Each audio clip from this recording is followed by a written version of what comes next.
नागपुरातले आपण अपडेट घेत होतो. नागपूरमध्ये काँग्रेसचं कार्यालय जाळल्याची माहिती समोर येते. काँग्रेस कार्यालय जाळल्याचा भाजप कार्यकर्त्यांवर आरोप करण्यात आलाय. नागपूर प्रभाग 31 मधील काँग्रेसचं कार्यालय जाळण्यात आलेलं आहे.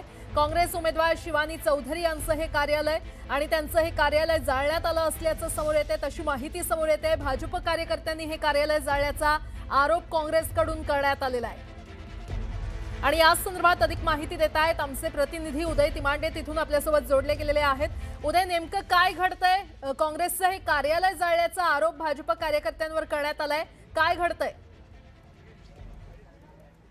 प्राजक्ता, मी सगळ्यात आधी तुम्हाला ही दृश्य दाखवतो. हे इथं भाजपचे जे काँग्रेसचे जे आहे ते कार्यालय प्रभाग 31चं होतं. मनीषा चौधरी इथून जे आहे ते काँग्रेसच्या उमेदवार आहेत आणि काल रात्री इथं जे आहे ते बूथ वाटप असेल किंवा इतरही गोष्टींसाठी इथं जे आहे त्या बैठका सुरू होत्या. रात्री 2:30 वाजेपर्यंत काँग्रेसचे कार्यकर्ते इथं होते. मात्र ते ज्यावेळी घरी परतलेत आणि सकाळी ज्यावेळी आपल्या कार्यालयात आले त्यावेळी त्यांना इथं कार्यालय जाळल्याचं आपल्याला त्यांना पाहायला मिळालं. सध्या आपण ही सगळी दृश्य पाहतोय की इथं जे काही साहित्य ठेवलं होतं, इथं जे काही खाली चटई वगैरे टाकली होती ती सगळी जाळलेली आहे.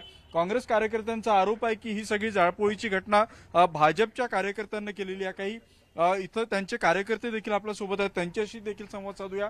मात्र या कार्यालयामध्ये जो कूलर ठेवला होता किंवा इथं प्रभागाचा मॅप लावला होता आणि काँग्रेसचा जो ट्राय कलर आहे ते 3 कलर इकडं लावले होते ते सगळं जाळून देण्यात आलेलं. खरं तर याच्या आजूबाजूला इतर दुकानं, मात्र ही आग थोडक्यात आटोक्यात आली. रात्रीच्या वेळी आग विझवण्याचा प्रयत्न झाला त्यामुळे ही आग पसरली नाही, नाहीतर या आगीचा भडका इथं होऊ शकला असता.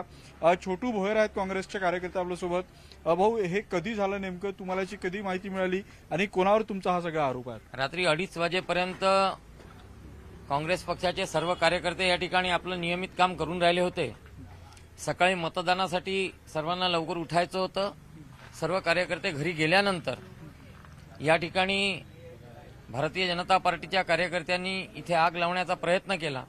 मला असं वाटते की निवडणुकीमधला पराभव समोर दिसत असल्यामुळे आणि मरता क्या न करता या तत्वावर त्यांनी काँग्रेस पक्षाचं कार्यालय जाळण्याचा प्रयत्न केला, जो इथल्या स्थानिक नागरिकांनी या ठिकाणी ही आग विझवण्यासाठी मदत करून आजूबाजूला पतंगीचे एवढे मोठे दुकानं आहेत आणि या पतंगवाल्यांना सुद्धा त्या आगीची झळ पोहोचली असती. त्यांनी ही आग विझवली. आम्ही या घटनेचा निषेध करतो. नक्कीच तुम्ही